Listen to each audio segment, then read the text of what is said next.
Hello, viewers. It's Josie. Welcome back to Eclectic Movie Reviews and Updates.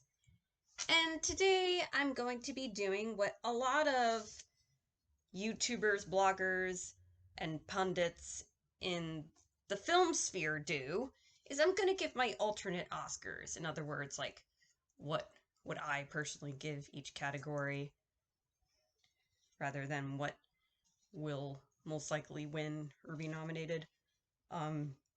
But instead of doing it for this season, I'm going to do something a wee bit different. I'm going to give out fictional Oscars to the first time watches and discoveries I made from March 2020 to April 2021. Note that I discussed quite a few of these films before in previous videos, but I'm going to be doing it in a different context. And I will be doing a video a little closer to the Oscars, maybe a few days before, where I pair movies of this season to older movies. And I may do an alt Oscars video for this season, but I'm not entirely sure yet because the selection this year was pretty small. I don't want it to be redundant, if that makes sense. But as far as this video goes, it will be a two-part video where I do the genre and tech awards first, and then save the big ones for the next portion. Starting off with Best Teen Movie, Gregory's Girl from 1981, directed by Bill Forsyth. If you want a good best friends fall in love movie, watch this. It's about a high school boy on the soccer team named Gregory who likes a fellow female soccer player named Dorothy. His younger sister tries to act as sort of his wing woman. In the process of this, he falls in love with his classmate Susan. It was streaming on the Criterion channel. I don't know if it is anymore, but it is currently available to rent for $2 on Amazon Prime. And I really wish another Blu-ray and DVD company would pick it up. If any of you guys are listening, consider picking up Gregory's Girl. I think Indicator had it. I could be wrong, but I know someone had it, but I think it's out of print for them. Moving on to Best Horror, Phenomena from 1985, directed by Dario Argento. Once again, another film I talked about before.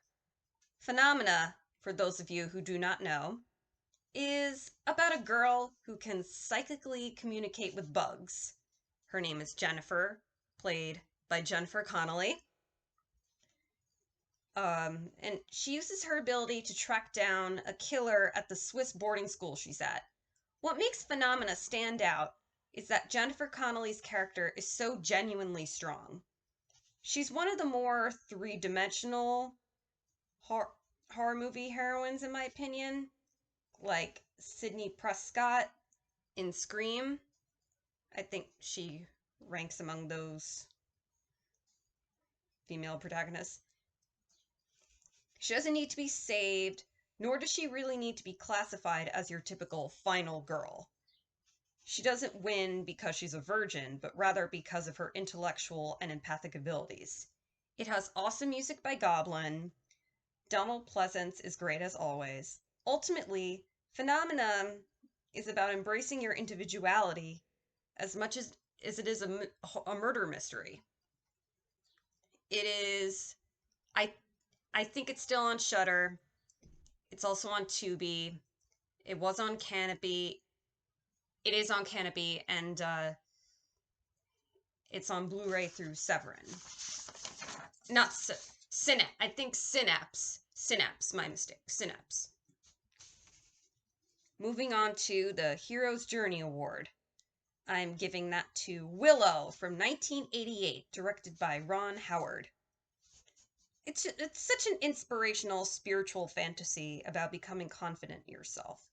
Willow's use of the hero's journey formula is quite unique because normally a character like Willow, the dwarf wizard who is relatively older, would be the supporting mentor to the spotlight character of the narrative. Instead, it is his story. When I brought this movie up last, I called it a double hero's journey because Willow and Madmartigan are both heroes who mentor each other. Other than that, Willow has a few mentors in the story. But in terms of the old wise one, because that's usually how mentors are portrayed, I would say that that's Finn Raziel. Again, a woman being a mentor is another unique aspect of the film that makes it stand out as a fantasy.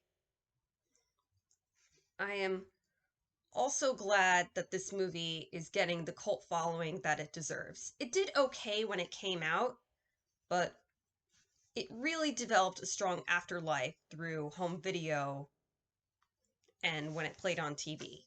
And it is now on Disney Plus and on Blu-ray, of course. For Best Animated Film, I am going with The Point from 1971, I believe directed by Fred Wolf, who was responsible for the Mr. Tootsie Pop commercials. Again, I talked about this movie in my previous video, The Small Axe Pairings, but to reiterate, Oblio lives in the land of Point, where everyone has a pointed head, while his is round. He wears a blue pointed hat to hide it, kind of like how Rudolph the Red-Nosed Reindeer, in the beginning, wears the false nose to cover the red nose. Oblio is banished from the land of Point. He and his dog Arrow go on a journey through the pointless forest, and Henry Nilsson does the music for it, and there's a song that goes like, "Me and my arrow." Overall, The Point is an allegory for self-acceptance, self-discovery, and inclusion. When I have children, I will definitely show it to them. Best Documentary, this is obvious. Symbio's Psychotoxoplasm, Take One from 1968, directed by William Greaves, broke the rules of documentary filmmaking and just filmmaking in general. I would personally call it an era-defining film of the late 60s, early 70s. And it's so great how William Greaves, during his time period as a black filmmaker, made a film that didn't really have anything to do with race at all. And I love when black filmmakers get to do that because it shows that they're not just their skin color. They don't have to define themselves by that. So, kudos to him. Well, I don't believe he's still with us. I think he died a while back. Yeah, I'm pretty sure he died. I just gotta double check the date. Moving on to Best Original Score.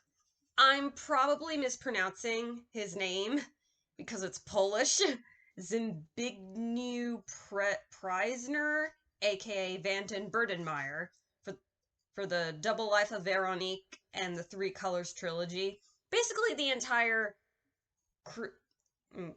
K.F. Kieslowski Faded cinematic universe.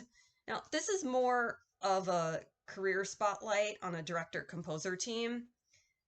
Preisner worked with Kieslowski a lot, Krzysztof Kieslowski, and a major theme in his movies is fate and chance, and so I like to call his filmography the Kieslowski Faded Cinematic Universe, or the KFCU. Anyway, in the Decalogue, Double Life of Veronique, and Three Colors trilogy, there's a fictional composer named Vanton Burdenmeyer, and when his music plays, the characters refer it to music by Vanden Bertemeyer when it is really Preisner.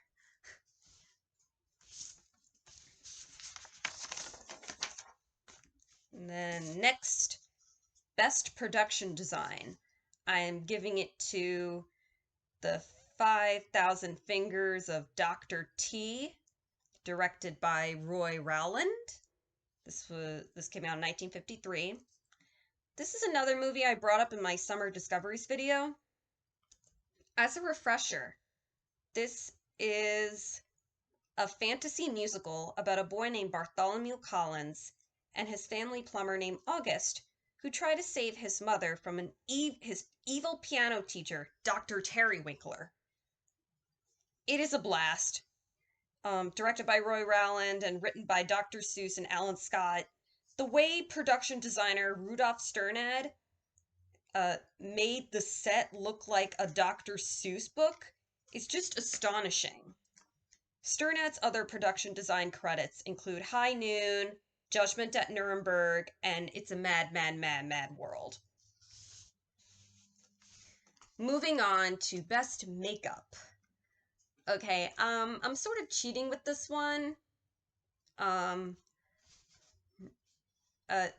watched part of it when I was younger, but seeing it again with new eyes made it feel like a discovery.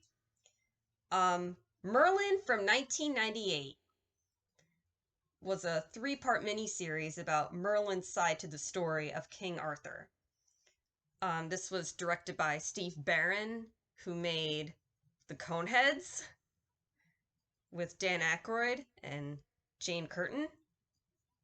Anyway, I consider the 1998 Merlin a movie because if you put all 3 episodes together, it equals a 3-hour movie, Lord of the Rings length. I would love to see this movie re-released on the big screen. Merlin was so ahead of its time. It was released 13 years before Game of Thrones, yet it completely exemplifies what cinematic television can be. But nevertheless, the makeup they did in Merlin was amazing. The way they made Martin Short look like an elfish creature, the heavy black and purple makeup on Mab, the fire burns on Nimue, and the old age makeup on Sam Neill, it's just so convincing. And finally, Best Cinematography, Editing, and Costume Design. I'm giving all 3 of these awards to the same movie. I didn't want to divide them. I'm giving it to The Holy Mountain from 1973, directed by Alejandro Jodorowsky. This movie is just a transcendental visual experience that film lovers should see once in their life. That's all I have to say. But to give credit, Rafael Corchitti was the DP, Federico Landeros edited it, and Nicky Nichols and Alejandro Jodorowsky himself designed the costumes. And that will do it for part 1 of the Alt Oscars for film discoveries and first-time watches of the 2020-2021 season.